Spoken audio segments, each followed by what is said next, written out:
I've been reviewing Masterworks throughout 2025, and while it offers a unique and exciting way to invest in blue-chip artwork, it's important to weigh the potential benefits against the risks before jumping in. Masterworks allows everyday investors to buy fractional shares in high-value art pieces by renowned artists like Banksy, Basquiat, and Warhol.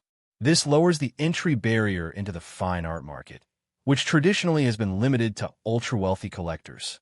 According to the platform, they've sold several pieces with net annualized returns ranging between 17 to 21%, which certainly sounds appealing, especially in a volatile market environment. One of the big advantages here is diversification.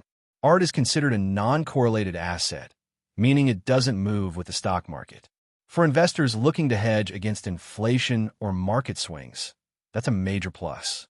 Masterworks also takes care of everything behind the scenes. They handle the purchase, authentication, storage, insurance, and eventual sale of the artwork. But this type of investment comes with trade-offs. First, there's the fee structure. Masterworks charges an annual 1.5% management fee and takes 20% of the profits when the artwork is eventually sold. That can eat into your returns. Secondly, this is a long-term, illiquid investment.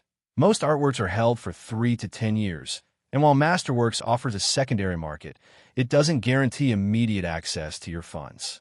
If you're comfortable locking up capital for the long term and want to explore fine art as a diversification tool, Masterworks could be worth considering. But it's definitely not for short-term traders or anyone needing quick liquidity. If this review helped you better understand whether Masterworks fits into your investing strategy, make sure to like the video, share it with someone considering alternative assets, and don't forget to subscribe. Thanks for watching.